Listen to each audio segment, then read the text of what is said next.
Howdy friends, this is PelicanMan bringing you yet another Death and Taxes video on Magic the Gathering Online. I wanted to quickly show you this list, which is what I played in paper this week at my LGS to a 3-1 finish. Just wasn't too bad. My only loss was to Blue and Murktide, and I want to say I just got a little unlucky there, but otherwise it was a pretty good deck that got some good results. So the first thing to notice is that this is an Urza's Saga deck. I'm choosing to run 3 of these in some of the colorless land slots, so that does impact a few of our choices here. Otherwise, the metabase is actually skewed from what I would normally run to try and allow for Castle Ardenvale. I wanted to test that with the new meta and with the new builds, so I actually have gone up to 8 planes and 4 flagstones with 4 Ghost Quarter to help combine with the flagstones to turn into planes to make Castle Ardenvale come in tapped more often. Otherwise, in the metabase, we've got a 1 of Iganjo, which is definitely going to be stock going forward, and 2 Horizon Academy. We did go down on 1 to allow ourselves to have basic planes more often. And I will say, beyond the 3 Urza Saga, this deck is skewed in this way with the Flagstone's Ghost Queen interaction to help provide more white mana for our Lion Sash when it comes up. As far as the rest of the deck, obviously, given runes a standard, we managed to fit in 2 Esper Sentinel here, 4 Aether Vial, and for our equipment, we went with an Eater of Veteran Shadow Spear. These are over the... This would be the more the Skyclave / Sword of Fire and Ice slot, and this would be the Batterskull slot. We'll talk about Eater of Virtue later, but because this is an Urza Saga build, these being 1-drops is very helpful. Testing the 4 Spirit Companion again, 4 Stoneforge as usual. Went down to 3 Thalia. That was to make room for the 1 of Lion Sash instead of the 4th Thalia. That was the initial idea behind cutting the 4th Thalia. Then we've got 4 Skyclave, 3 Flickerwisp, and a Cloud Silk here. And this is taking the role of the 4th Flickerwisp in this list. Again, this is an idea I've had before, and I believe I tested in the last video, although it was over... I was running the Cloud Silk over the Skyclave, but I didn't mention that it was probably more correct to be running over the Flickerwisp. And then, as per usual, the 4 Solitudes as our main removal, and a 1 of Caldra is our best thing to get off the Stoneforge. And the sideboard's our usual stuff of Sanctifier on deck, Leon and Relic Water, Drannith Magistrate, all those 3 elves, 2 Baron and Forge Tender, 2 Rest in Peace. I actually wanted this to be 2 March of Otherworldly Light, but I hadn't acquired them in paper yet, so I just left the rest of pieces, especially because I knew that 3 of my 4 friends that were going that night, 2 were going to be playing Livia and 1 was going to be playing Reanimator, so I knew the rest of pieces would definitely get a lot of use. And then I had the Urza Saga targets of Relic of Progenitus and Pithing Needle. So the Pithing Needle was replacing the Phyrexian Revokers. They aren't needed if you get access to Pithing Needle. Which I think I've been running these 2 cards before, regardless of being an Urza Saga deck. The Relic's obviously for Grave Hate, but these 2 cards are kind of also taking the Rest in Peace slot, so you kind of don't need it all together. But I figured because of Urza Saga, I did want access to Relic. While these, otherwise I could have seen, running a second Lion Sash on the board and then maybe something else. But this list is pretty good. So on Magic Online, obviously I don't have Urza Sagas, so testing this list would be difficult. And I also wasn't like hugely impressed with Urza Saga. I think it was fine, but like I think I wanted to try something different with the mana base, going back to a more traditional Taxes mana base, which sounds weird because we are doing some weird things with it, but I did want to go back to a more traditional mana base. I also noticed, the more I thought about this list, that like these 2 Esper Sentinels, while they were fine, like, they were essentially, like, I could just go back to 4 Flickerwisp and 4 Thalia and cut the Esper Sentinels. So these are the things I looked at, and I decided to test a more classic mana base and kind of where I think a more classic Death and Taxes would be, despite not having Leon and Arbiter. So here is that list. So I wasn't impressed with Castle Ardenvale, so I've gone back to Cave of the Frost Dragon as a 2 of. We are down to 6 planes because we don't need access to as many planes as we would with Castle Ardenvale. We've stayed on the Flagstones and Ghost Quarter stuff. We've gone back up to the 3rd Horizon Canopy, and we've got, instead of the 3 Urza Sagas, we've got 2 Field of Ruin and 1 Tectonic Edge. There's no real logic behind this split. I do want to keep testing at 7 colorless sources to further allow us to feed Lion Sash. So that's what I've opted for here, and I just decided to not just run 3 Fields of Ruin or 3 Tech Edge, but to spice it up and run a bit of a split. while keeping Ghost Quarter as the 4 to pair with Flagstones, but also, you know, be good to take down Tron. Otherwise, the list is doing what I kind of said, where like the Esper Sentinels are gone, and I've gone back onto the 4th Allier, back onto the 4th Liquidwisp, and everything's just really clean 4-ups. The Shadow Spear has been cut in favor of putting the Batterskull back in. I think I mentioned in the last video that I think that this is kind of just too slow, and we should like Shadow Spear because it's easier to put on kind of our smaller things. But I also think that the effect isn't that good to put on a small thing, so I'm willing to test Batterskull again. While one of the other things I mentioned was that putting Eater of Virtue on Thalia or Flickwisp is pretty good. Well, this is what I've been thinking about the Eater of Virtue, right? Is that like you put it on a Thalia or a Flickerwisp, they become a really, really good threat, and if they get dealt with by any non-exile removal, the Eater of Virtue permanently turns things into that must deal with threat. You know, if they kill a Thalia because it's a 4-1 first striker and that's too powerful, all of a sudden you just for 1 mana equip this and give +2/+0 and first strike to something like a Spirited Companion, and then that becomes the must deal with threat. So I wanted to keep testing Eater of Virtue mostly because like the logic I had behind the Shadow Spear was that, you know, it was an equipment that was better to equip to things like Spirited Companion to make them must deal with threats.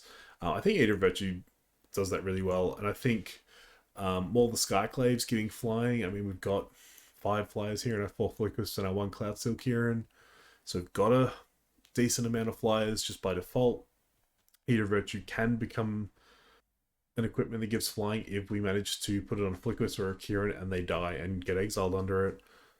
But otherwise, just the +2/+0 I think is pretty good. And I want to keep testing Eater of Virtue because I think on paper it's interesting the more you think about it. I think like when you first look at it, like you don't really think much of it, but I think for 1 mana giving +2/+0, like that looks really good on like a lot of our creatures, you know.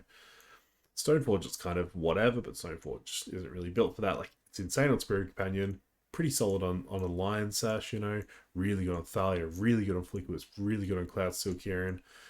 Skyclave's not built for attacking, but it's still pretty good there, and it's really, really good on Solitude, and obviously on Keldra and Batterskull it's very, very good too, so we're going to keep testing that. As for the sideboard, everything's still relatively the same, but we've cut our one of Saga targets, even though I was running them in lists before I was running Saga. I don't think the needle effect is that relevant right now. I mean, I'm willing to cut it. I think what I was more interested in with testing the other list in paper was that Rest in Peace felt more valuable than Relic of Progenitus.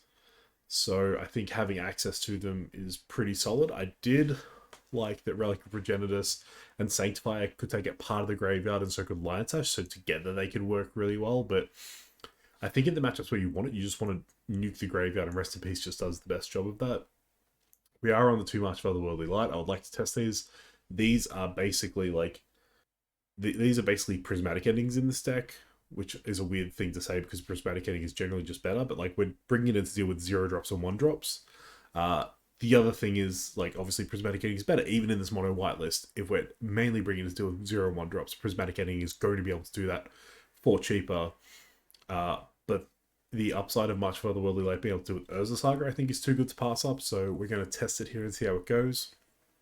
With all that said, this is the list. We're going to get into a league and see how we go. Alright, we found an opponent. We'll be on the draw. This hand is a little rough, but it does have Aether Vial.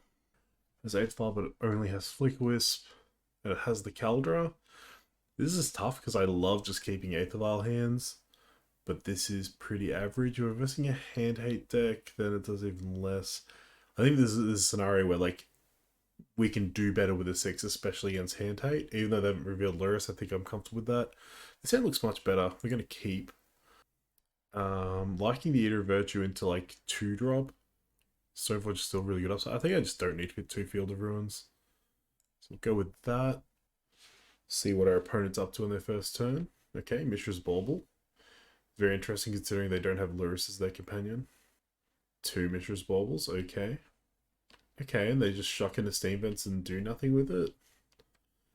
This reeks of Spell Pierce, right? Or like Bolt?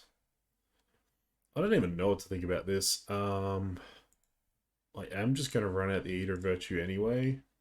There is the upside of like potentially being able to like drop it in with Stoneforge. We dodge Spell Pierce that way, but I don't think I'm that scared about the Spell Piercing Eater of Virtue.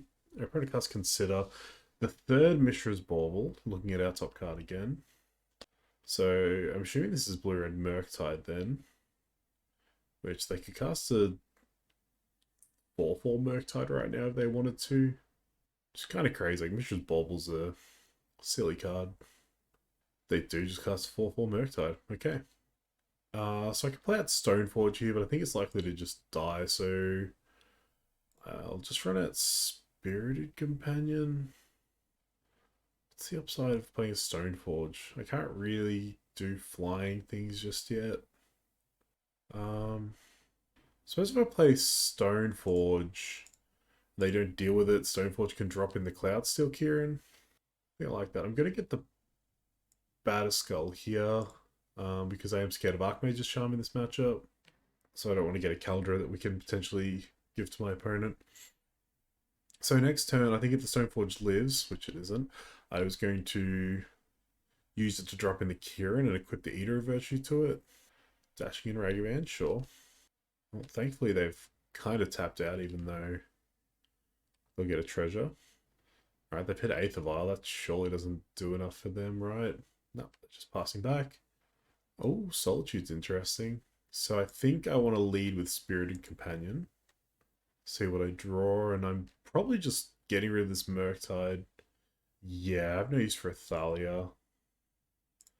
We'll equip the Eater of Virtue to our Spirited Companion.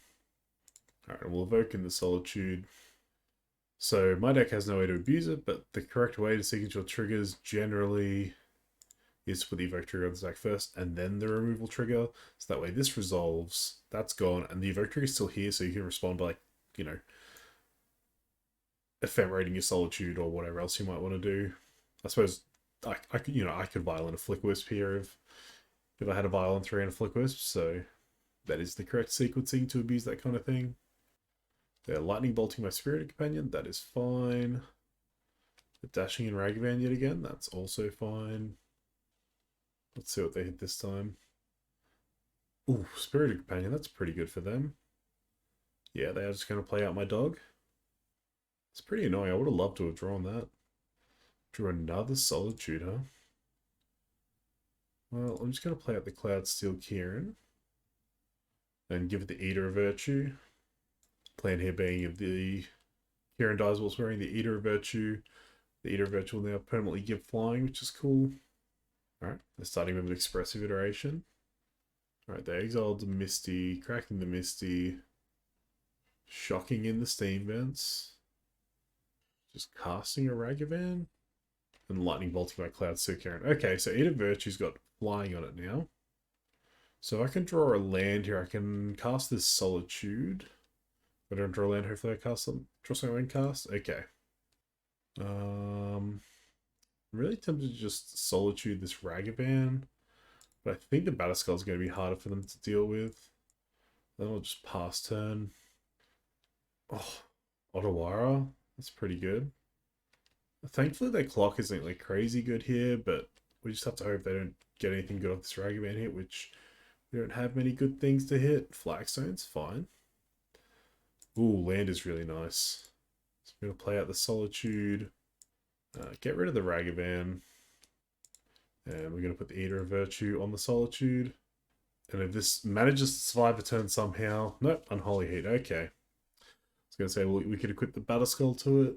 That ain't happening. So we're out of cards, but our opponent's also very low on cards. And on this board, I actually like our position, even though they have the Spirited Companion. We have an Eater of Virtue with flying on it. But they do have 2 cards in hand, so that is one of an expressive iteration. That's very good for them. Yep, they found a Ragavan.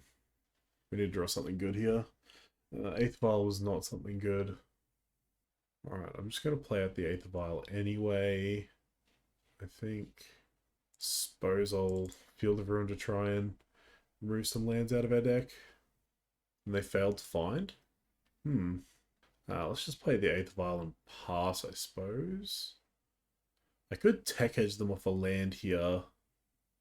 I suppose Ghost Quarter takes them off land too, huh? I'll just hang out for now. This is a matchup where Mishra's Factories would be pretty nice. Okay, they hit Cave of the Frost Dragon. Ooh, is this going to be a Murktide? It is a Murktide. Pretty big Murktide too. Okay, we're just going to return Batterskull to our hand. We will tick up our vial to 1. We draw a Canopy. We will cast the Batterskull. Let's equip the Eater. Play out the Canopy. We're just going to pass here. And we'll see what our opponent wants to do. Okay, they've got a Darcy. Okay, they're getting it with everyone, so I can gain 6 here. So I die to like a bolt. They surely don't have any bolts left. I'm just going to eat the Ragavan. I'll go to 1. Yep.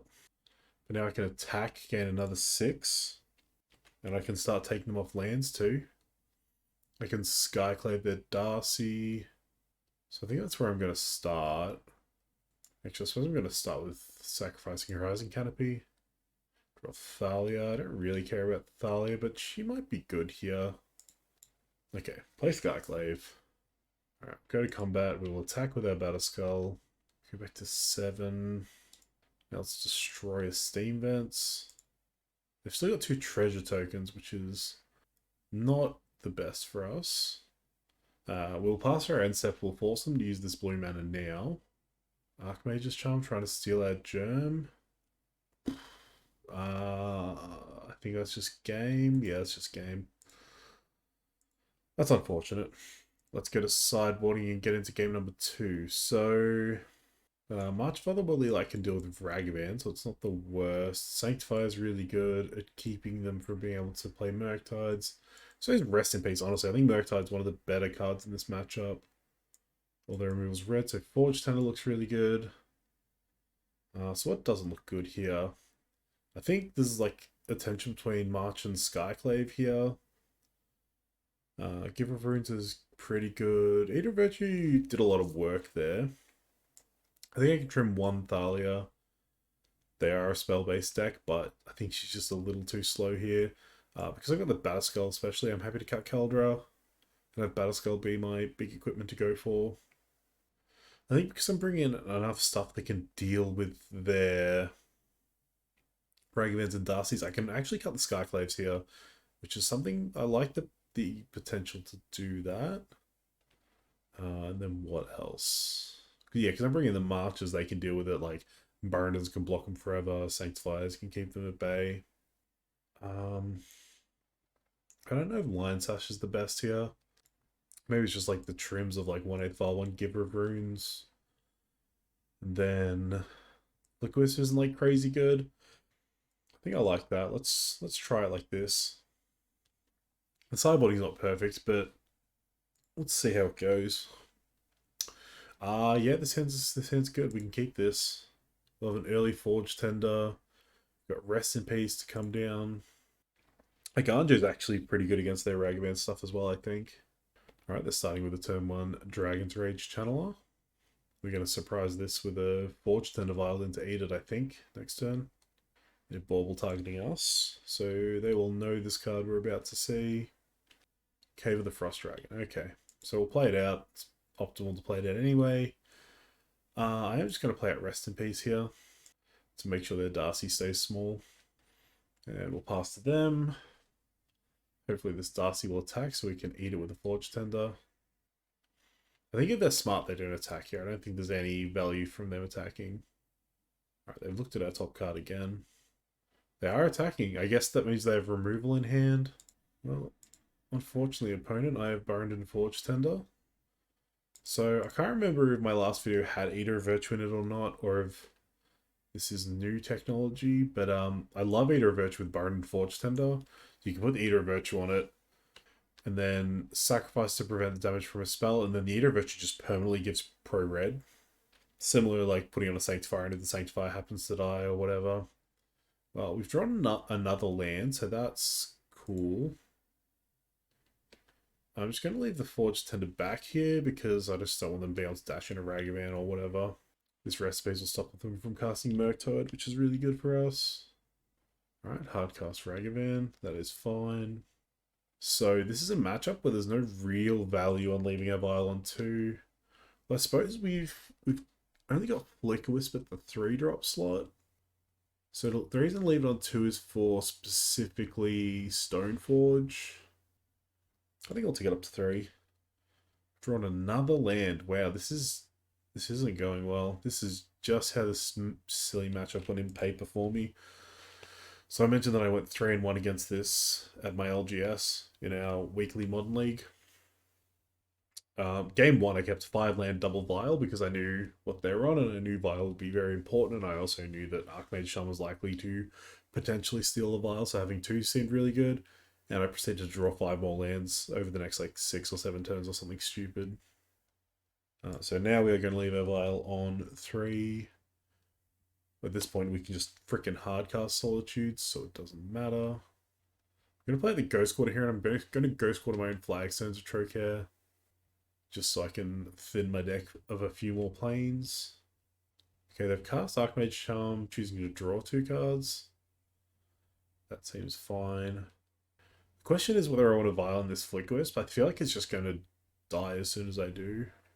I think I just want to hold it. Okay, now's a reason to Vial in the Flicker Wisp. To deal with this Otawara. We're going to Flicker our Forge Tender. And Flicker Wisp, yep, eats an Unholy Heat. That's about what we expected. Oh, so something I've just realized, and thankfully I hadn't tried to do it yet. Flagstones is when it goes into the graveyard ability, so it is actually turned off by our own Rest in Peace. So if I would have Ghost Quarter and I would not, like, normally this would just turn into 2 planes, right? 1 tapped, 1 untapped. Now it would just turn into an untapped planes. I would not get a tapped planes off the Flagstones trigger, so I would actually take myself off a land. I think I'm happy to just Iganjo this Ragavan. I'm just not interested in letting them get a treasure. Alright, Forge Tender's back. We will still leave Vial on 3. Okay, here's another problem, right? So if I play the second Flagstones, it'll Legend Rule away this one, and it will non-bo with our Rest of Peace as well. I'm just going to start getting with Cave of the Frost Dragon. Make sure I activate. Let me tap 1 for mana. Activate the other one. Just to make sure I don't accidentally activate the one that tap the one for mana that I'm trying to activate. Okay, this is how we win now. Just Cave of the Frost Dragon beats. Gaining control of my Burn and Forge Tender. I have to sacrifice it. I don't have to sacrifice, but there's no point in not sacrificing it, you know? Alright, so I prevent the damage on the Darcy anyway. Draw another planes, okay. We will attack with our cave yet again. And pass to our opponent. We're 6 minutes down on clock, so I'm just going to start F6ing here to save some time. Alright, our opponent plays on Darcy, gets in for 1 with their old Darcy. We're going to say no again. Ooh, Solitude, that's a good one. Do I want to play out the Solitude? I think I just want to get in with Cave again. So I think I want to start ticking my Vial up towards 5 now. Oh, do they have 2 removal spells here? Is that what's going on?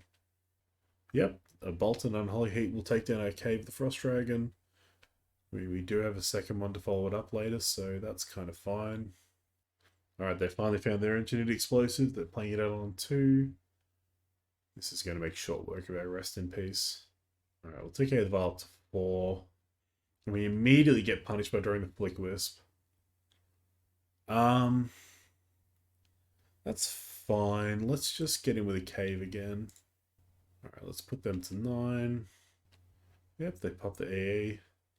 That is fine. So we can even pitch Flick Wisp to Solitude here if we really need to.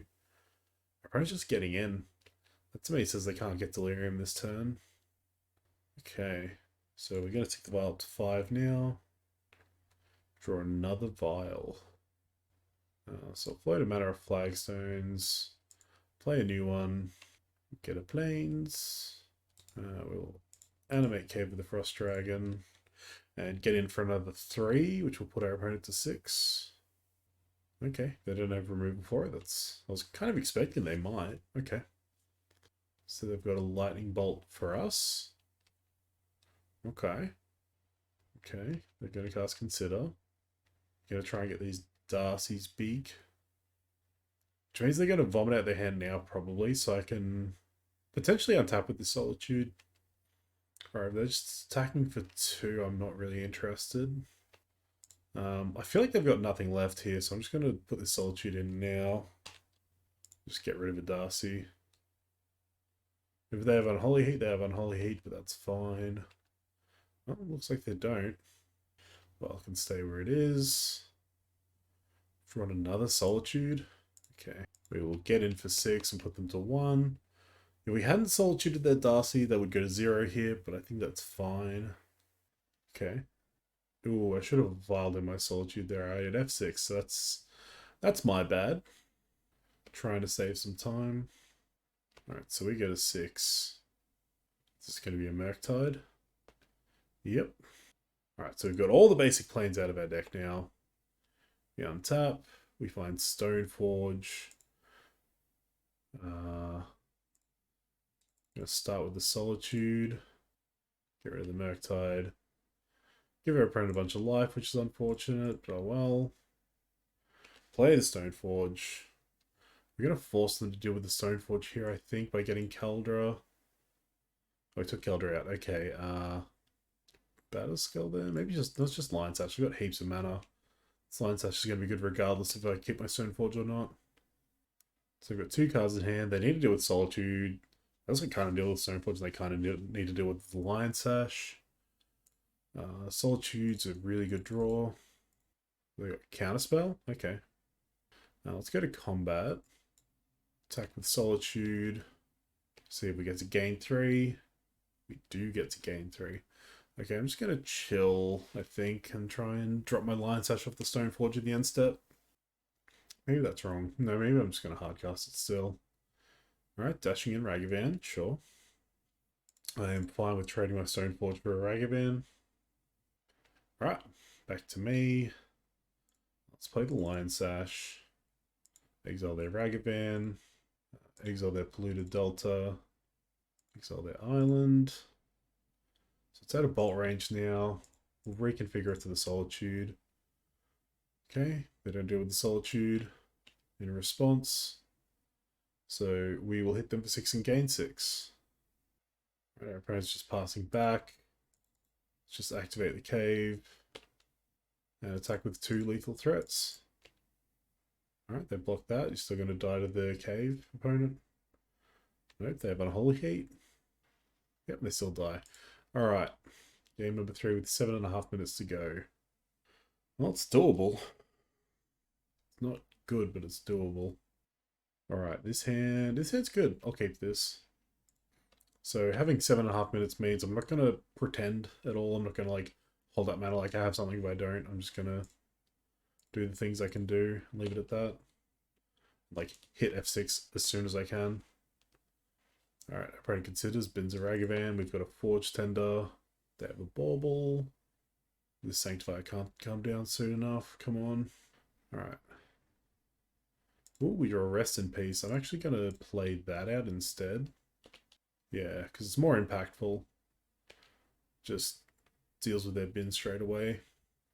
There is the question, though, of Engineered Explosives, whether I do play out my Sanctifier being a 2-drop as well. I think with them having nothing, I think I just have to. I'm just going to F6. Do they have Counterspell? Archmage's Charm?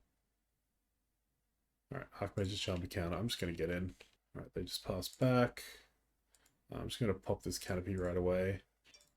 Get in for 1. My opponent steals my Forge Tender because I F6. Cool, cool. Blood Moon? Sure. I don't really care about this Forge Tender hitting me, to be honest. Another Rest in Peace. That'll be good for if my opponent ever finds Engineered Explosives. Unfortunately, all these canopies are turned off. Yeah, I'm just going to let them keep getting in with my Bone and Forge Tender. Alright, Spirited Companion's a good draw. What do we draw? Cave is fine. Just F6. Alright, Unholy Heat, that's fine. Alright, this is just a lot of back and forth of nothing. Expressive Iteration again. And a Darcy. Alright, we drew another Forge Tender, that's pretty good. Alright, I guess I can't F6, because I need to hold up this Forge Tender. Get out of here. I'm just going to do this. This is interesting, trying to cast March. I'm just going to do this because now my Forge Tender Stonewall's there, Darcy. Okay, Expressive Iteration. They've been another Darcy. Off their Surveil trigger with the current Darcy. Alright, and the Spywolf Canal is what they put in exile. What is this? E for 2, sure. Alright, on to my turn. Solitude's a good pickup. Cast it. Get rid of the Darcy. Alright, now we're going to get in for 1. I'm assuming they're popping the E during my end step, but I'll just make sure. Yeah. Okay, that's fine. Because if they hadn't, I could have just played out my next Rest in Peace straight away. They have 6 cards in hand. Yeah. That's fine. This Fortune is more important than my Solitude, I'm pretty sure. I'll draw another Solitude. Okay. They have the Rest in Peace. Get in with Forge Tender. Pass it back. Otawara? Sure. Bounce my Rip. Okay, there's going to be a 3/3 Murktide. We are just going to Solitude that puppy. Goodbye. Oof. Play out the Cloud Seal Kieran. And we'll just get in. God, it's coming down right down to the wire here. Pro's got 3 cards left in hand. We have 4.5 minutes left on clock. Alright, they immediately slam another Murktide. We're going to reconfigure my Kieran onto the Solitude. So this way, if they want to block, I gain 3. Yeah. But I keep my Kieran. The real fight here is against the clock, but I also want to make sure my opponent can't Archmage's Charm another Bone and Forge Tender. I probably should have sacked Forge Tender to keep the Kieran around. It's probably a mistake. Back to them. We got nothing. We're just getting in with this Forge Tender. I don't think I have enough time left on the clock to get in with it 11 more times, but we'll see. Okay, they're drawing 2 cards. That's fine. I think I'm also lagging a lot here. Alright, we drew Stoneforge. That's good. Okay, they have Counterspell. That's fine. Jesus. I'm really lagging here, I think. Alright, Sanctify is a good draw. That's just tripled my clock. So they're dead in 3 turns to these 2 attackers. Oh man, like I'm really struggling here. Prismari Command, 2 to us. And they're gonna loot for 2, sure. They have 18 cards left in deck. We could actually deck them out here. Alright, this is a Murktide. And a Ragavan. Alright, 8th of Vial, we'll play it out. Play out a Ghost Quarter, pass it back. We're back in this awful position now because this Murktide's in play. But I mean, they can't really attack with it. Because if they attack, I just get to crack back for 3. They have another Murktide. Okay. Sure thing, opponent. Oh, this 8th of Vial is just adding a whole lot of pain to my clock. Come on. Jace the Mind Sculptor? Come on. They're brainstorming? That's good for us. Another E for 2? That's not good for us. Just attacking with 1 Murktide? That's cool. Alright, tick Vial up to 2. I think we're just going to leave it on 2. I think we're just going to pass it back. Yep. Yep, they pop the explosives. It's unfortunate that deals with my Sanctifier as well. That should be both their engineered explosives though. They're brainstorming again, which is just doubling their clock as far as deck size is concerned. No, we'll leave Vial on 2. Pass it back. Again, considers good for us. Although I suppose we're freaking low now, aren't we? We're just very close to dead. I don't know what we can even top deck here. Maybe Batterskull? Jace just bounces it. I think Jace has kind of got us. Yeah, they just get to Fate Seal. I don't know if it tells me if they kept it on top or not. Now we are... Lightning Bolt us? Sure, we're dead. Nice one, opponent. I don't know why you waited till my upkeep for that, but sure. Alright, match number 1. Close one against Murktide. Let's get on to match number 2. Alright, match number 2. We've won the die roll. We get to play first. This hand's not quite good enough. I'm going to try mulliganing more aggressively these days. Yeah, that's good. I like this.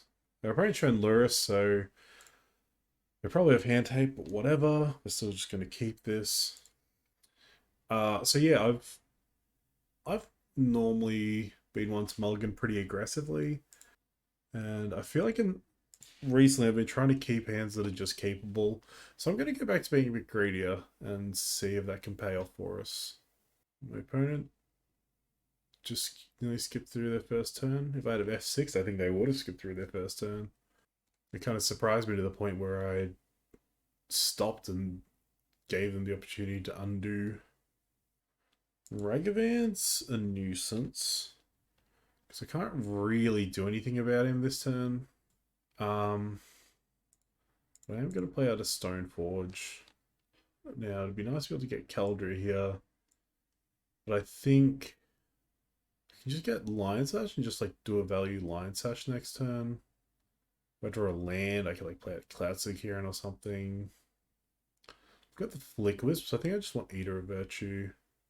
Flick Wisp, Eater of Virtue just seems good. Because they show basic mount, I feel like they just have removal here. So I don't think I can afford to get Caldra. I think that's the nice thing about this build is like I'm not priced into trying to like hold off a turn to like give a Stoneforge here. I think I can play in a way that just lets my Stoneforge die and not be too fussed about it. Yep, just killing my Stoneforge. I think I'm willing to take the Ragavan hit in the hopes that Giver of Runes lives. No, they just kill Giver of Runes in my instep anyway, right? I think I just trade. They're such a removal heavy deck that I think that's a good trade. I think if they have removal, they're going to remove it anyway when I Violet in end step. Yeah, that was the one scenario, wasn't it? Couldn't find another land there, deck. Just gonna rip 3 drops off the top and miss our 3rd land drop. That's fine. We'll take a Ragavan hit, and next turn we'll Violin the Skyclave. They might even be scared of this Violin too. Yeah, you don't play Ragavan to be scared of a Violin too, do you? Now, watch as they hit a land off the top and it makes me happy and sad at the same time. Oh, that's worse. That's just worse. They hit my doggo. That would have been so good. Why couldn't I have drawn that instead of this Flicker Wisp, huh? Why couldn't I have let them hit me with the Ragavan? Then they would have hit this. I would have hit this. It's bullshit. Although I suppose I get to Flicker Wisp this. That's actually... Yeah, I'm just straight up doing that. Is it going to be a Croxer? Yep. Discard Flicker Wisp, I suppose. God, opponent, your APM is so lit. You must be having a rad time over there playing with yourself. Alright, yes, we'll take Vial up. We drew the planes, that's pretty rad. Let's just cast the Flicker Wisp. Flicker our Spirited Companion. It's kind of like screams that we have another 3-drop in hand, but whatever. Maybe it screams that we're having to draw a 3-drop. Man. I don't like that our opponent got to draw a card of us, but I do like that the Spirit Companion works for us now. This is going to be the Croxer. And I'm just going to eat it with the Skyclave, I think. And discard a Field of Ruin. Which I suppose means I can just let this resolve. See what their Ragavan wants to do. Probably doesn't want to attack into dog, yeah. Okay. Let's Violent the Skyclave. Fuck off, Croxer. Vial, you can stay on 3 for now. I think this would be really good to draw. Let's just pop this here. So this is kind of what I was talking about, right? This becomes like a must deal with threat now. And if they do deal with it, then all of a sudden everything's going to gain flying, and I'll have to give it a protector, whatever. Is it worth getting with the dog? Probably not. The dog just blocks Ragavan too well. Holding up Ghost Quarter here in case they activate their den. Ew, Turok. Thankfully they can't kick him, so he's kind of whatever right now.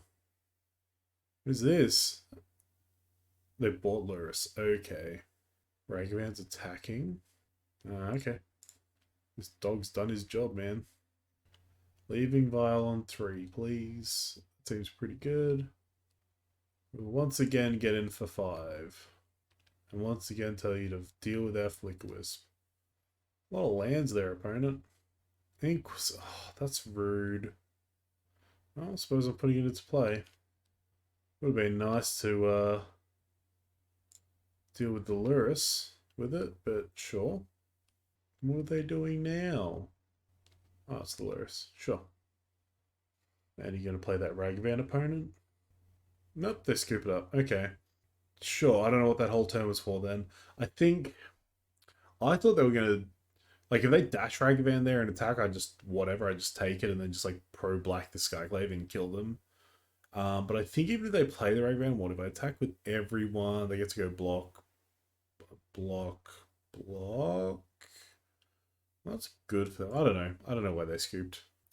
Whatever. Let's bring in Forge Tenders. Let's bring in Rest in Peace. Let's bring in all this crap again. Probably.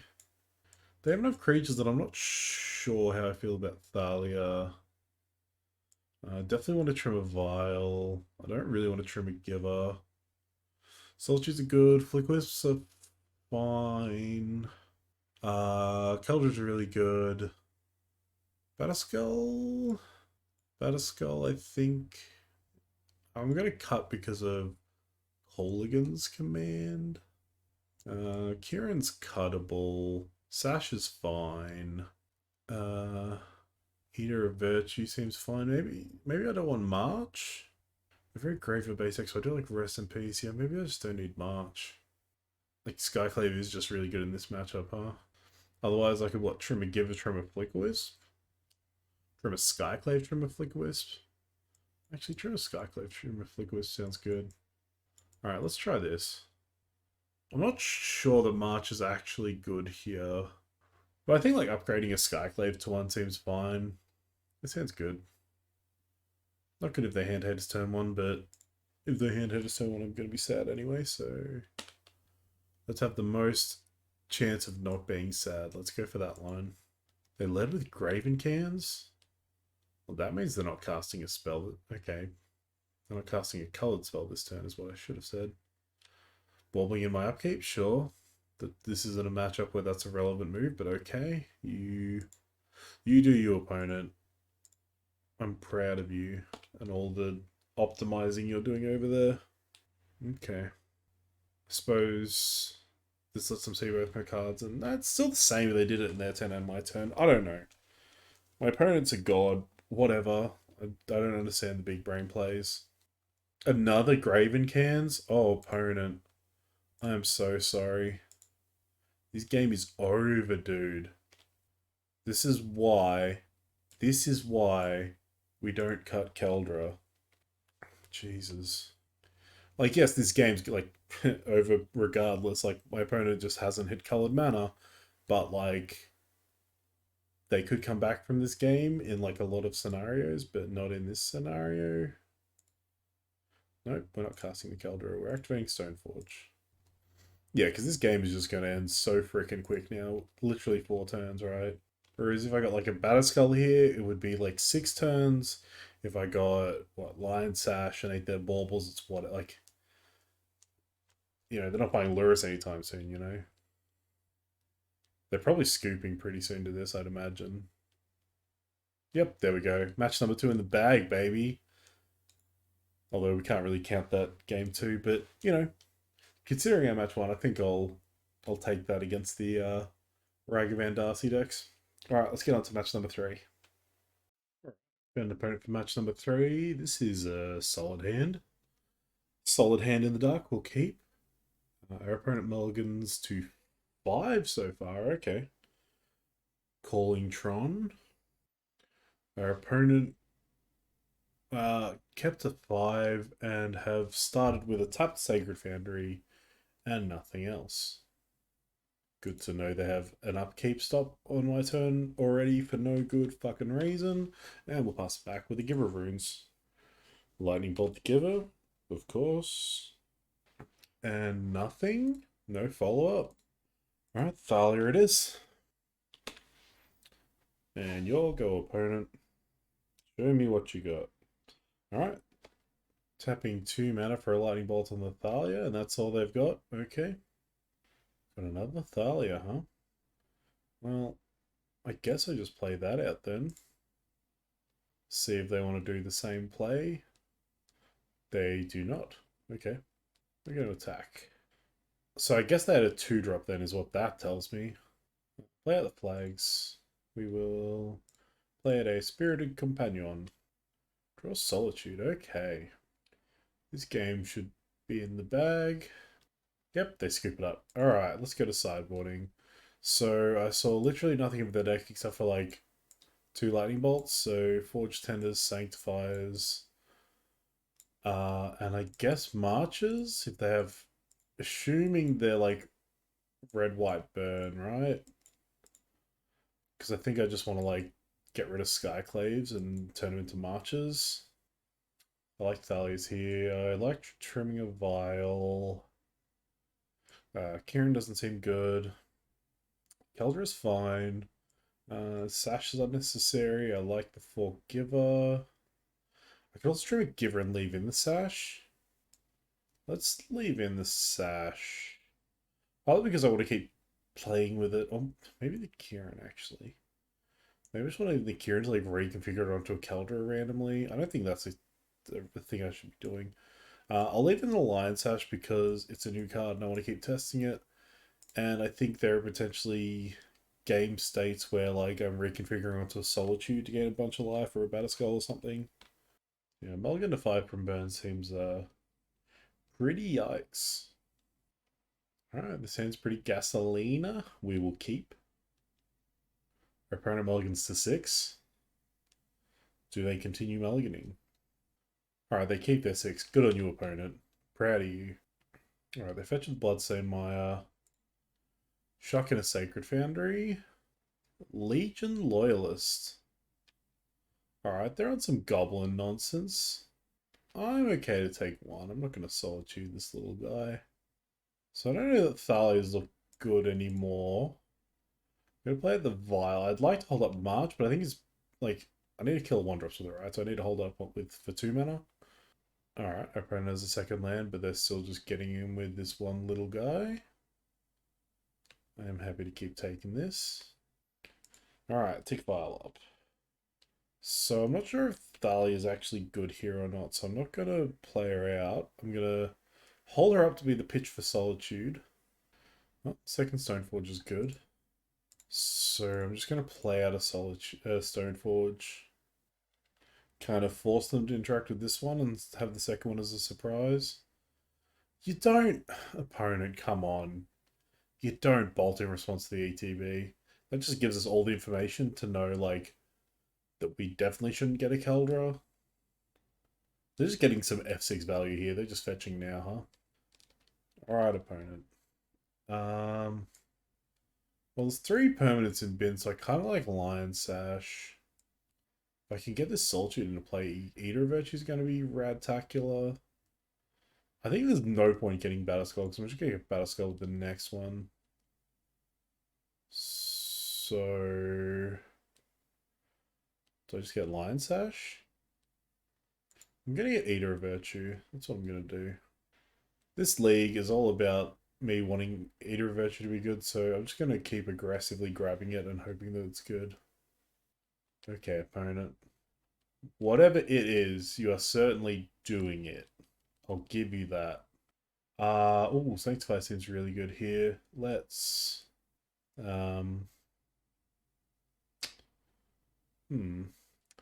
So I can Violin this Thalia, play Eater Virtue, equip it to Thalia. I think that's just what I want to do. Because I think I actually just don't want to activate this Horizon Canopy for mana. Oh, well, now I have to because I'm an idiot and I should have played the Eater Virtue first. So now if they want to kill it, they have to give me first strike on my Eater Virtue. And they have to pay 2 mana for it. Path! That's fine. I will get a Plains. So now I'm priced into pathing this Handweir. Into Solituding it. We will pitch the March, I think. No, I just don't care about a second Stoneforge, I don't think. March is pretty good. Get rid of you. No making tokens for you. So I guess they're white for Path to Exile, question mark? They just skipped through combat? I'm assuming that wasn't intentional. We're going to respond to our Vial here, because we do want to tick it up to 3, but we also want to get this Sanctifier into play. Fleekawisp? Yeah. Eater Virtual Sanctifier and pass. So that's something I haven't done on this channel yet, right? Like, you can respond to your Vial, like, trigger to put a counter on it. And you can, you know, activate what's on 2 and then still tick it up to 3. Okay. Okay. Bang. I'm going to draw off this because I want to not be tempted to use it for mana. Immediately get punished and draw another canopy, that's fine. We'll leave the Vial on 3. 3 is where we want it. So, that was essentially the same as having said no last turn, but whatevs. Let's go to combat. Attack for 4. And I'm going to be taking a damage here, but I think it's fine. I'm going to march their war boss. Yeah. I think I just want to do this now. Okay, we're not pitching a card, but we are going to do this. This is currently 2. Cancel. I think it's fine. I needed to do 4 mana to kill this. This is a prismatic ending. I am a fool. Who are you mentoring, opponent? Okay, so that dude got the +1 counter, so I'm going to block him. No, I'm going to block here. I was going to block here and Flickwisp here. What I'm actually going to do is block here, then Flickwisp here. So they still don't take damage from either of these two. This thing dies, but now this one comes back smaller. There's a 1/1. So yeah, this is a 1/1 instead of a 2/2. If I hadn't done that, this would still have a +1 counter. Solitude's a cool card. Let's start taking the Vial up towards Solitude. Let's try moving the Eater of Virtue onto the Flickerwisp. So I could have moved onto the Fortune of sacked to put Pro Red on the Virtue and then moved Flickerwisp, but I think this is just as good. Attack for 5 in the air. So now they're in a position where their attacks this turn are kind of the same as last turn, and they're kind of still not good. If they only attack with the token, then I just eat it. If they attack with everyone, then I basically could eat this. Oh, they have the path. Alright, opponent, chill out. At least they have to path that and not one of my pro-red creatures, so that's kind of cool. Reckless Bushwhacker, huh? Alright, we're just going to get rid of this idiot. I don't care about the war boss. But I will get rid of the Legion Loyalists before they bushwhack. So this triggers now, right? Yeah, so only this is getting +1. This is still just a 1/1. Their attacks still look awful. Yeah, but getting rid of that 1/1 makes their attacks really awful here. Yeah, we'll just block. I don't know how they possibly come back from this. I'm pretty sure this match is just over now. Ooh, Stoneforge. Play the Stoneforge. Use the Stoneforge. Just get Batterskull. Yeah, they just scooped up. Alright, nice. Match number 3 in the bag. Currently 2-1. Let's get on to match number 4. Alright, we found an opponent for match number 4. This hand is not great. Our opponent is keeping 7. We're going to mull. Oof. Let's go to 5. I can't keep that, even though it's got an 8th Vial. This is good. We'll keep this. We'll send back Skyclave and Ghost Quarter. Maybe it's just Eater of Virtue. Maybe I want to keep Skyclave then. Maybe it's Ghost Quarter, Eater of Virtue. Yeah, let's do that. Alright, Botanical Sanctum and nothing. Alright, Plains and nothing. What decks in Modern play Botanical Sanctum? Is this going to be Rhinos? Living End. That was my other thought. Well, this hand does nothing against them, but neither do any of the other hands we saw, I don't think. So that's cool. I am going to play a Spirited Companion. One good boy, please. Oh boy, we drew a 3rd land. Not that Cave of the Frost Dragon really counts as a land at this point, but okay. Okay. Opponent cycles a Curator of Mysteries. Cycle a Struct Riverwinder. Shotgun Steam Vents. They're griefing us? Okay, so the grief hits the battlefield. We've got triggers. I'm going to respond to those triggers. Yeah, I don't think Skyclave's looking good here. So they're going to have to put a Stoneforge in our bin, which is pretty good for us. We're going to Solitude their grief so that they can't get another card out of our hand when it comes back. Also, let's put Solitude in our bin for when they're living end. But yeah, now they won't get their grief back with their living end. We'll get a Solitude back. We'll get a Stoneforge back because they're giving us a Stoneforge here. Grief works for us now. Alright, the Cycle Street Wraith. This is going to be the... No? Not cascading here? It looks like they're trying to pay for a Shardless Agent. Okay. They thought better of it. Oh boy. We get to play another Spirited Companion. Alright, let's get in with the Spirit Companion. This... Maybe they'll living end here. Maybe they'll just take one. Okay. Violent Outburst in my end step. Waker of Waves. Okay. I don't understand. Alright, now they're going for it. Alright, they get to Architects of Wilmy. That won't matter. Oh, Solitude will take down the Waker of Waves. Originally it would have been Curator because it's a flyer, but this Wake is just going to make my my Keldra small because I'm getting Keldra with my Stoneforge. Alright, so my opponent gets to mess with the top cards of my library. Doesn't matter because my hand is insane. I think what I'm going to try to do here is reconfigure a Kieran onto this Keldra. So let's play at the Stoneforge. Get Cloudsteel Kieran. And we'll just pass to our opponent. This Keldra is going to be on blocking duty here. This is going to mean they have pretty not great attacks. This also means that whatever they've done to the top of my library is now irrelevant because I've searched. Oh, okay. They're just doing a big old attack, huh? Okay, so we're going to eat you.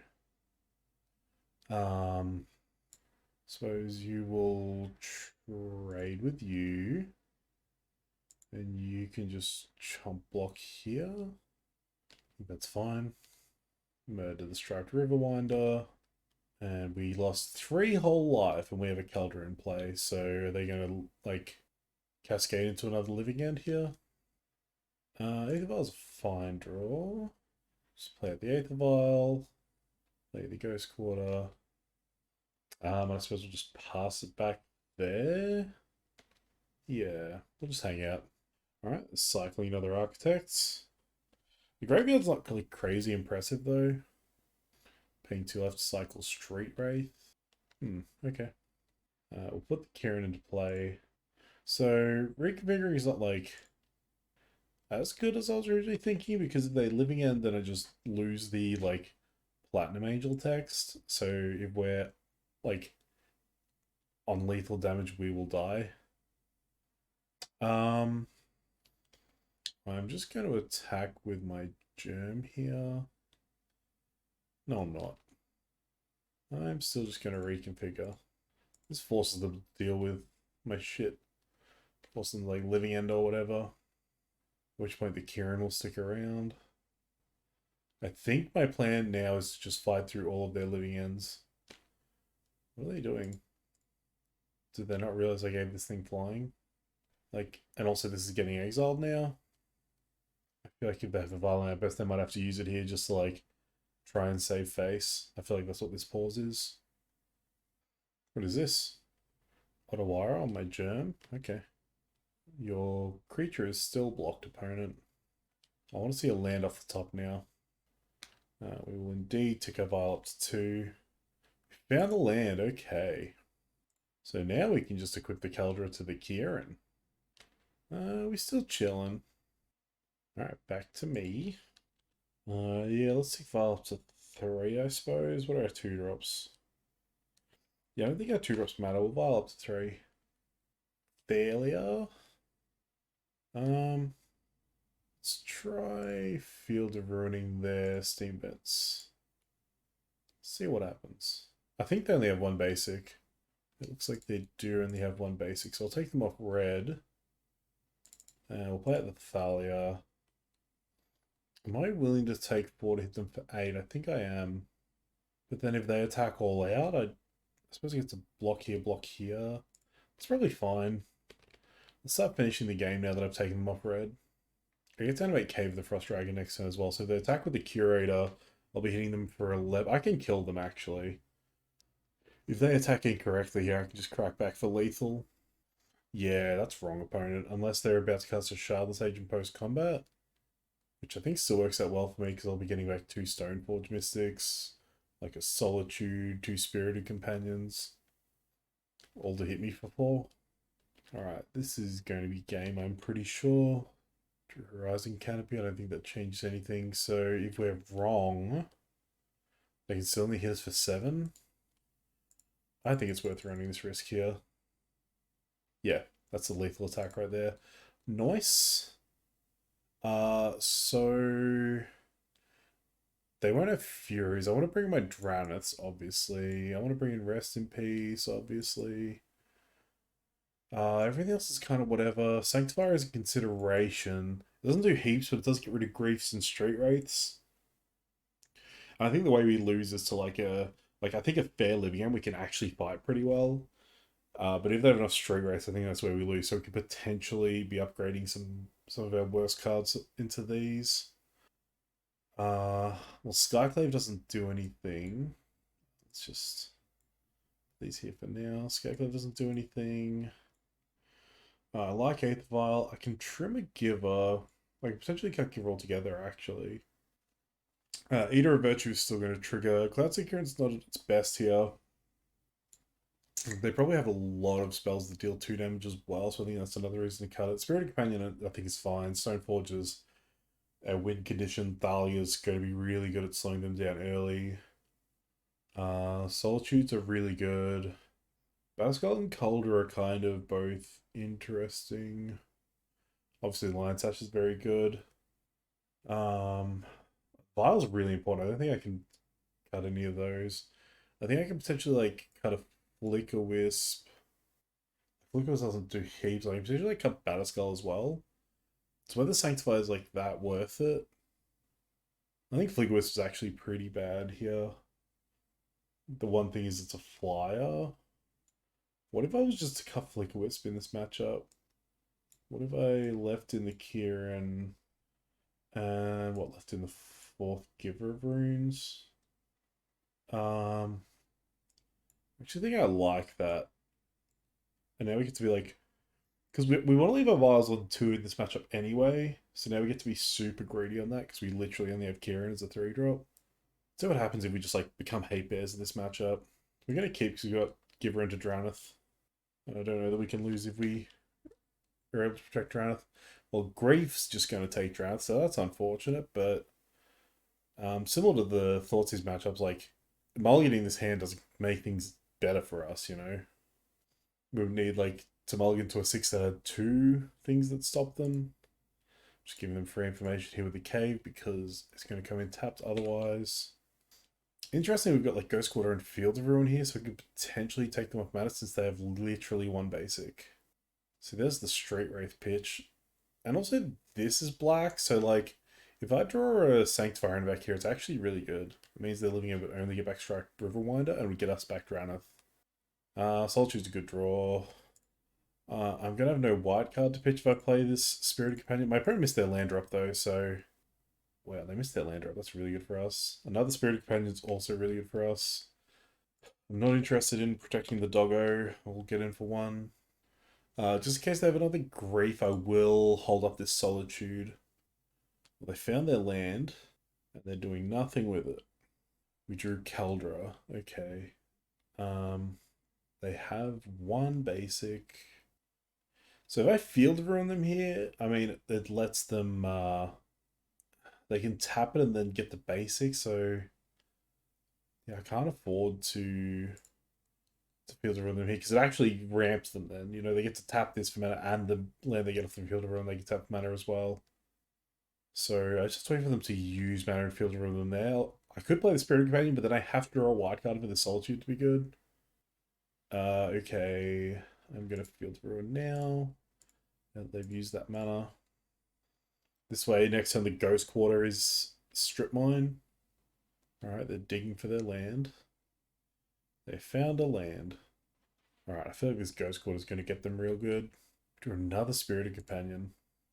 Okay, let's just make sure that this is how this works. They hadn't just like drawn their other basic. This will be good information for next game. Yep, they only have one basic. It's good. Alright, play the Spirited Companion. I should have done this first in case I draw like Dranith or Sanctify here. We drew Plains, so never punished. This is a matchup where like Arbiter's not awful. So not having it hurts a little, but I think we've got enough weapons that it doesn't actually matter. And they've missed the land drop again. So if we can rip Ghost Quarter here or Fields of Ruin or something, we're going to be real happy. Okay. Just straight up land destruction. Just plains, strip mines. Not even wasteland, we can just blow up their basic. That's so good. They're fetching in response. And shocking. Cycling Waker. Okay. And then you're going to be on one land opponent. Play Doggo. We found the Dranith. Yep, and our opponent skips it up. Alright, that was match number 4. Victory for us. We're currently 3-1. Let's see if we can hopefully scrape together a 4-1. That would be nice considering the luck we've had recently. Let's see how we go. Alright, so we're going to be on the draw for our 5th match. This hand's good. It's got a violence, got stuff to do with it, so always happy to see that. Opponents kept 7 as well. They're leading Misty Rainforest. Breeding Pool, so I'm leaning towards Money Pile here. A Boreal Grazer, okay, so getting mounts at the Scapeshift, I guess? I was very curious. Expressive Iteration, okay. Am I an idiot? What matchup is this? You get Misty? Okay. Should have led with Plainstone one just to hide information, but whatever. So I play up Fields of Ruin now. I think I'm just going to play it out now. Pass. Okay, they fetch with Misty. What do they get? A Rogran Trio. I mean, I feel like they're Money Pile, but with Grazer. It's a Fairy Time Raveler, huh? It's going to bounce my 8th Vial. Piece of poo. Yeah, you want to bounce my 8th Vial, huh? It's a Fairy, man. Oh, what's the bet? This is a removal spell for my Gibber. Prismatic Ending. God, opponent. You're a real piece of work, huh? How badly do I want to get this Teferi off the table? I don't think I want to get off the table that badly. I think Skyclave's just worth more value than that. How many basics could their deck run? The mountain's interesting. I feel like it's got to be like 1 to 2 islands, 1 forest, 0 plains, 1 mountain. Is this going to be Niv-Mizzet again? Is this my opponent trying to work out how to cast Niv-Mizzet? 4 colors? Is this going to be Valky? Yeah. Fuck me. I don't know how I beat this. I'm going to try and Flick Whisper to see what happens, I guess. They hit 2 lands. That's cool. I'm pretty sure if I Flick Whisper, it comes back as Valky rather than Tybalt, which means it is going to get to take away my Skyclave, I suppose. For another Ghost Quarter. So I can test the number of basics. Probably. See what happens here. Yeah, it comes back as Valky. Okay. It's a good interaction for us. So they can play the lands that they hit off their Tybalt Silk because they've got this emblem. The question is whether I start Ghost Quartering them now to test their basic count, or if I don't so that I can play a Solitude if I draw it. I suppose if I draw nothing or True Drop next turn, then I'm probably just going Field of Ruin, Ghost Quarter. So I suppose I'm just holding up my mana for that. So if I draw Solitude, it's good. If I don't draw nothing, then I can hopefully run them out of basics. Can't imagine they have that many. Alright, they play a Ketria Triome. So next I get to threaten the Teferi with Wisp. They chump it with Grazer. Dryad's annoying.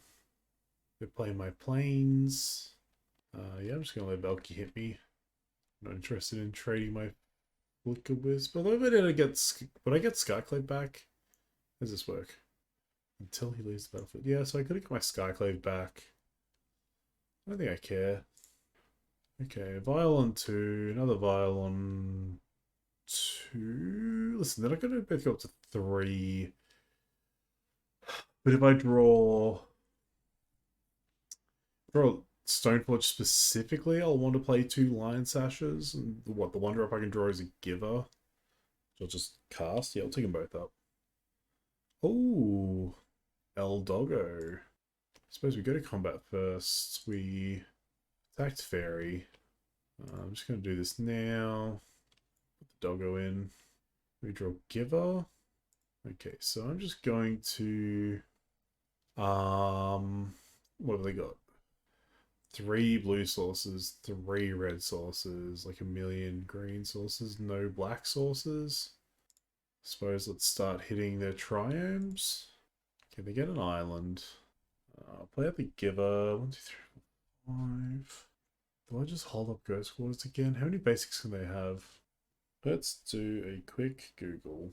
Okay, I'm looking at your enlist that run 4 basics, so surely my opponent can't run that many. Let's hit the Temple Garden, and then I'll hit my plains if they find nothing. If they have anything left, sure, it's going to be a plains or a second island. God, they have another plains. Alright, suppose we're just going to hit the Triumph, just try and take them off some colours. Okay, they finally failed to find. We take those. Yep, they have a prismatic ending, which the Teferi let him cast at instant speed. He's probably got to bounce the other Vial now. Oh, doy, they've got all 5 colors from the Dryad anyway. It is Scapeshift. Okay, I couldn't find a Scapeshift list. I'm going to make them do it just because I want to see... I suppose everything's about anyway because of Dryad, but I want to see what... like, if they give me any more information here. So they couldn't have done this if I'd held up the Field of Ruin. It's just such a weird list, right? Like, I don't know, I haven't seen Scapeshift in a while, so it's hard to imagine. I suppose that, yeah, it does make sense as a Bring to Light deck. Okay, they have 3 Velicates. So if I'd held up literally everything, I could have destroyed all their Velicates. So that's good to know. I feel like they've got to have Furies. Drowneth stops Bring to Light. Other than that, I don't think I'm interested in anything. Like, I could potentially bring in March. So Thalia's not at her best, but they probably have enough low CMC ramp that she's probably fine. They've got Prismatic ending, so I think that's enough reason to want to cut Eater of Virtue. Lion Sash should be fine. Kieran should be fine. Bascal and Keldra are both fine. It's whether I like, do I want to cut Skyclaves and bring in Marches? Like, they didn't show us, like, Urza Saga or anything. I can't imagine they're an Urza Saga. Skyclave's probably just better. I think Giver Runes is fine. Need to get, what, 2 more cards? Yeah, Kieran doesn't do a lot here. And maybe Keldra is just not worth it. Like, maybe Batterskull's just better because they have Prismatic ending. Or I just cut the 4th Giver. I think I like cutting the 4th Giver. Let's try this. I probably wanted to keep Giver in to protect Drowneth, actually. This sounds good. We'll keep. Alright, our opponent's mulligan to 6. Okay, just Giver Runes and pass. Hoping we don't see a term Prismatic ending, but if we do, it's not the end of the world. Ketria, Triumph, and tapped. Alright. Second Giver Runes. I'm going to play Thalia here. Thalia with an untapped Giver makes it pretty tough for them to do anything here. So they're doing nothing. Good, good. Draw a land. We draw a Lion Sash. Okay. Can we draw an untapped White Source to play out the second Giver? No. Okay. They're going to fetch a Ragavan Triumph here, assumedly. Yep. Basic Plains. It's going to be its Fairy. Dry to the Elysian Grove. I'm actually kind of okay with that one. Alright, we found Horizon Canopy.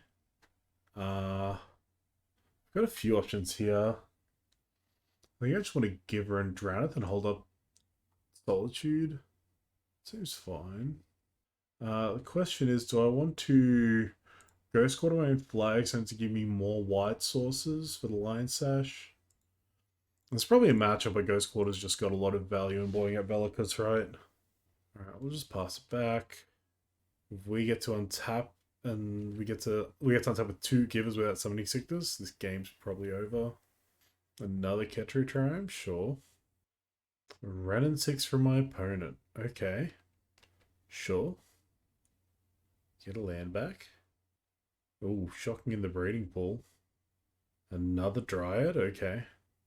But no more lands? Okay.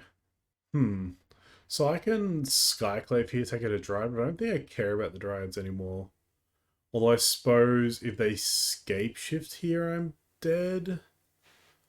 So maybe I do care. Okay, I think I do care because of that. So if I Skyclave away a Dryad, if they Scapeshift, I can Solitude the other Dryad to live. I don't have any good attacks here. Not without tapping my givers out, and I don't really want to do that. If they downtake their Ren on Thalia, I'm pretty sure I just let Thalia go to hold up my double giver. And then from next turn, I can start using Lion Sash to eat those Misties. Okay, I'm kind of forced to do this. I just kind of... Oh, I suppose I didn't have to do that, because I can't cast Scapeshift now. That's fine. Let's just do this anyway. What's it targeting? Targeting nothing, because they really want to draw. If they target anything, I can protect it, and the ability fizzles. Okay, Ren's just buying back a Misty again. Okay, flags. Let's draw off this canopy. Play that. Go to combat. You attack Teferi. You attack Ren. You attack Ren. You attack Ren. So we'll take out both their Planeswalkers this turn.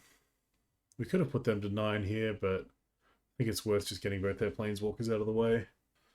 That Ren's going to accrue them so much value. The Teferi is kind of whatever, but while it's on 1, it's pretty free to just get him for 1 damage, so I think overall it was worth it. Another Teferi, okay. Down taking on nothing yet again. Just 4 mana, draw a card, that's fine. Keldra Complete is interesting. Yeah, just go to combat again. Yet again, attack Teferi with the Spirited Companion, and I'll just attack them with my other non-giver of runes creatures. I'm not sure what they can draw here to get themselves out of this. Because of Draneth, their Bring to Lights are dead draws. Scapeshift is pretty dead because of my Ghost Quarter, I think. Maybe not. I think I might be wrong about that. Ren, sure. Just buy back into Misty again. Okay, we'll draw. Ghost Quarter. So no double Ghost Quarter. So if they Scapeshift, I'm on 18, so they need. So if they get triple Valakut, then they can get 1, 2, 3, 4, 5, 6 mountains. So 6 mountains, 7 mountains. I think I'm dead to that anyway. So we got 1, 2, 3, 4, 5, 6, 7. I've got lethal. So let's go for lethal.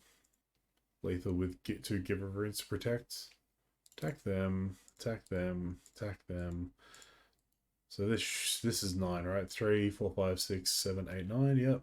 It's the exact C's with 2 Giver Runes to protect. First strike and regular strike. Okay. Get to go to game number 3 now. So do I want to bring that Giver of Runes back in is the question. Skyclave still looks very good there. Flickwisp is kind of whatever. Maybe we trim a Flickwisp to bring the Giver back in. Even though Giver's worse on the draw, I think that's still correct. Yeah, I think that's what we want to go with. Well, that's a keeper. Our opponent's mulliganed to 6 so far. Alright, they keep their 6. Basic Forest into Grazer. That's annoying. Ooh, Solitude's cool. Let's play out a Giver of Runes and pass. Jeez, Teferi already.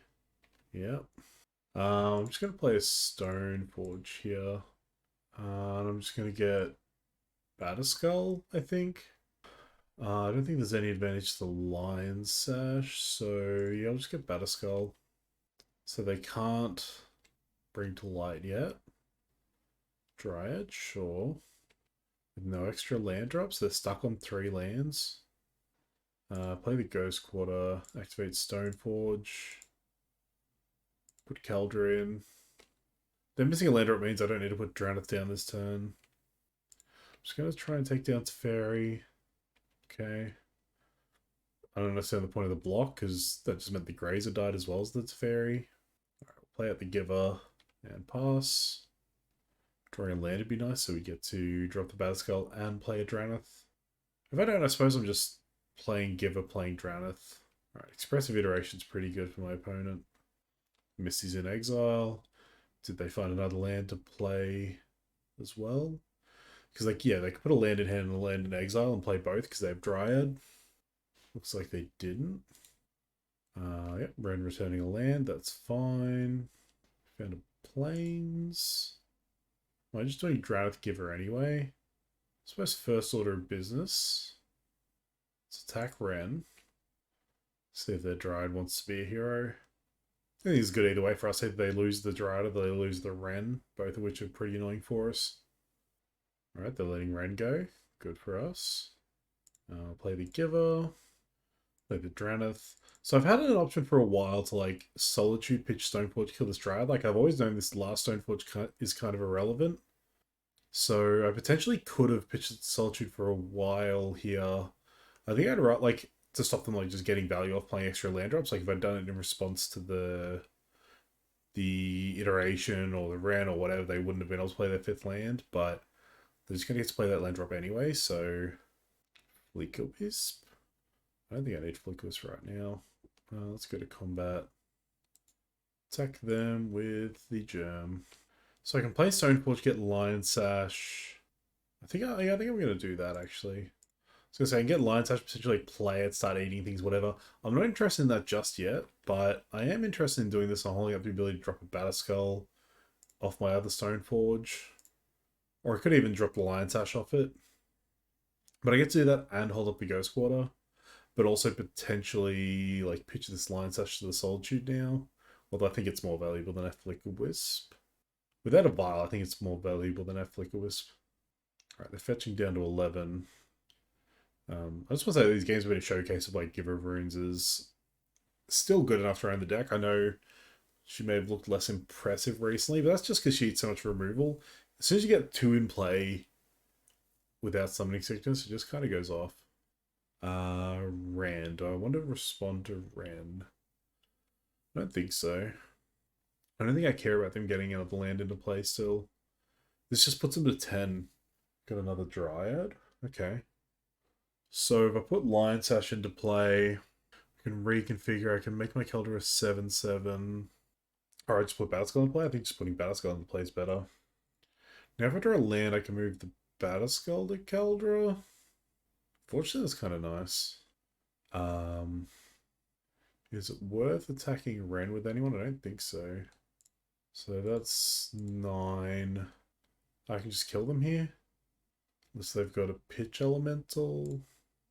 I should have played the Lion Sash and put it on one of these guys. Let's pull you back. Let's just go in with the Stoneforges. Give you pro green. And give you pro green. No. No, that's the wrong thing. I've just messed up. Damn it! That should have been lethal. No, I suppose, yeah, it's not lethal, is it? Because they can just block those, huh? Now I've tapped out my Giver of Runes, which is annoying. So I can play Forge Tender and Lion Sash. I think that's good. I should have not used the Ghost Quarter there. That's just a lot of mistakes one after another. I could be dead here. I really should have held up Ghost Quarter to potentially kill a Valakut off a Scapeshift. Because if I hold up the Ghost Quarter, I still technically have a Light Source up. I shouldn't have tapped the Givers there. I shouldn't have attacked with the Stoneforges. That was just a big mistake. Alright, they get a Triumph tapped. Alright, they're targeting their Misty, so I will also target their Misty. Thankfully, I've still got Solitude up. Supreme Verdict. That's fine. I still get to keep my Keldra. Just gonna let that happen. If I draw a land, I can move Batterskull onto Keldra. Land off the top one time. Untap land. I suppose they're remote tap lands, aren't they? Okay, we didn't get there with the land. That's fine. Attack them down to 2. And I suppose I'm just going to Skyclave the Wren. Still hold up Ghost Quarter and still hold up the Solitude.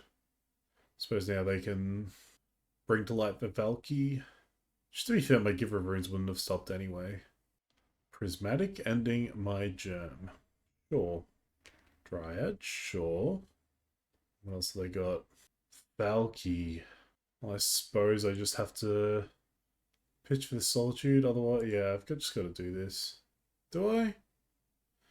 Yeah, I suppose I do. I could have not done it, but then like I don't have a clean way to answer the Valky necessarily. Let's get this Dryad out of here. They go to 4. Land? Land. So they've got no cards in hand. Just going to equip here. Attack for 6. They have to chump block with Valky.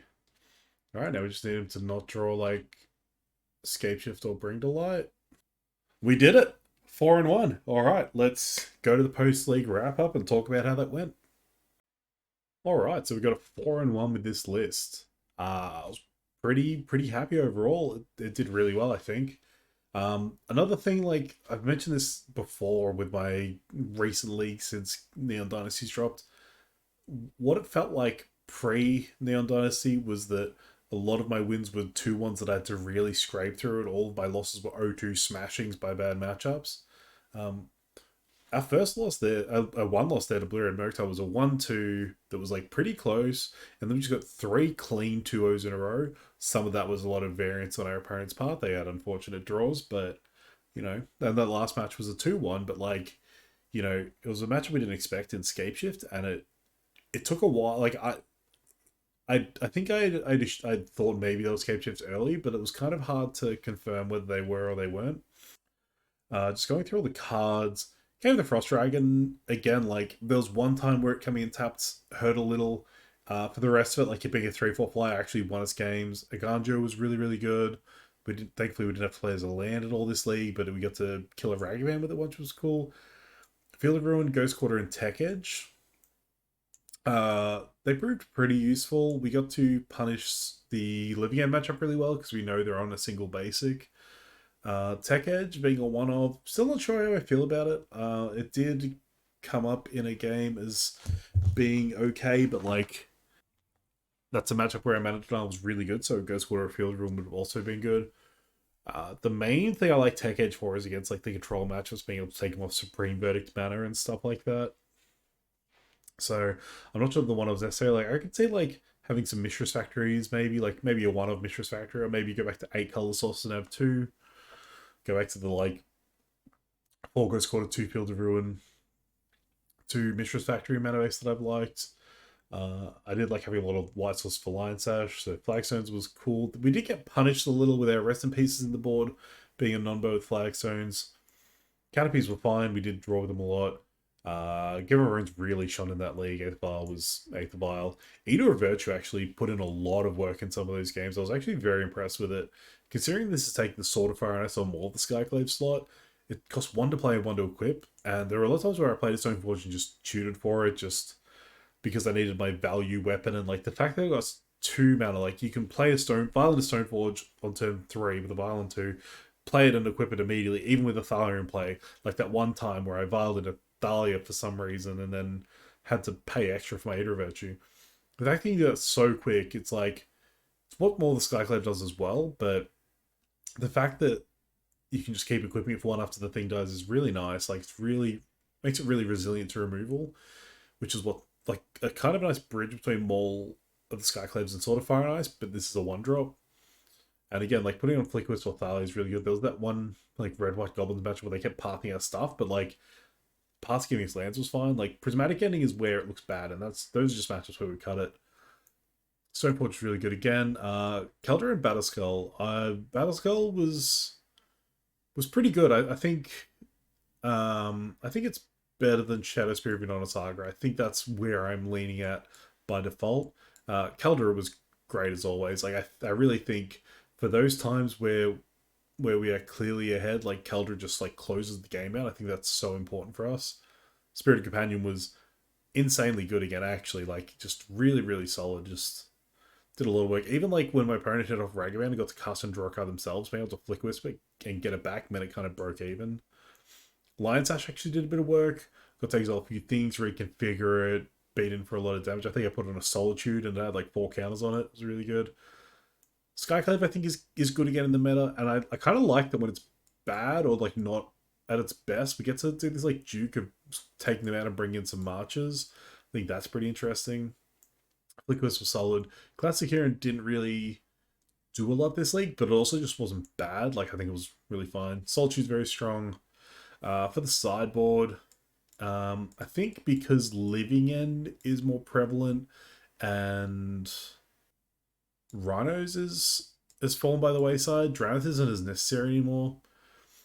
Because Living End, like we get to punish in a lot of other ways, like Rest in Peace is really nice, all that. I think Drownath's nice just being something we can vial in. Sanctifiers felt pretty good. I think the Blue and Murktide was close because of Sanctifier. It's just that their AEs kind of punished us. I think like the black red like rock deck would have been worse if we didn't have Sanctifier. Forge Center I think is an MVP. It's a bit of a mainstay. It was really good. Recipes did really well. Relic Water never came in, which is surprising. I would have thought with Neon Dynasty we'd be seeing more artifact decks. And I think we should probably actually be on like maybe even 3 Kataki. I don't know, like maybe some number of Kataki. I'm just a fan of Relic Water to like just also like I don't think Kataki's that much better, you know, especially because we've got so many artifacts now. We've got like the vials, we've got all of our equipment, you know, we've got our reconfigure guys as well. So I don't think Kataki's like as obviously like it's worse for them than it is for us. That's why we have it in our sideboard all the time. But I like being able to hedge into like also beating Enchantress randomly. And the 2 March of Otherworldly Lights, they came in a little bit. I didn't really cast them too much. I think they're fine. I think they're just a fine like Path to Exile replacement. Like, you know, I think that technically, for what we're doing, they're just barely better than Prismatic Ending. Like, obviously we're not running Prismatic Ending anyway, so it's a weird comparison. But like, I think it's good enough. Like, compared to Path and Prismatic Ending, like we do like having these like sideboard removal spells. You know, something that I thought for a while is that like when I was on the Arbiter plan with 4 Path and like 4 Skyclave, I'd run 2 Solitude because I liked having 10 removal spells, and I think that's still true. Even though Spirited Companion can draw us towards them, I think like the 8 in the main deck is fine like against the board, but like I think if you're doing this, you do want the 2 in the board, and I think March is probably the go-to at the moment. So all in all, yeah, really, really enjoyed this list. And again, I think like we've gone from having to scrape our wins and like just accept that there were bad matchups that were auto losses to, you know, we're actually dominating some good matchups, and like the losses I think are winnable. So just going to crack our packs, see what we get. Retaliator Griffin, that's a bit of a throwback. What's this? Oh, he's a samurai. They're relevant, huh? Never seen this guy before. That's how good he is, huh? He's hidden from me all this time. Maybe he should be a ninja instead of a samurai. Cave of the Frost Dragon. I've already got plenty of those. Sphere of Night. I don't even know what that is. Cave of the Frost Dragon number 3, baby. I actually had 3 at one point for like when I was testing Urian. I went up to 3 of them. So I might have 4 now. I might have gotten rid of the 3rd. I can't remember. Finale of Eternity. Kind of cool. It's a mythic. Love that. Show us like a Ragavan or something. Show us something dope. No. No, not showing dope things. Alright. Well, that was the league. Hope you guys enjoyed watching me get a nice, tidy little 4-1. Again, the Blue and Murktide matchups, like, close. I think maybe I need to work on it more. Maybe my sideboarding's a little off or something. If there's something you think that could help me in that matchup, let me know. But, as always, thank you for watching, and until next time, bye-zy, bye-zy.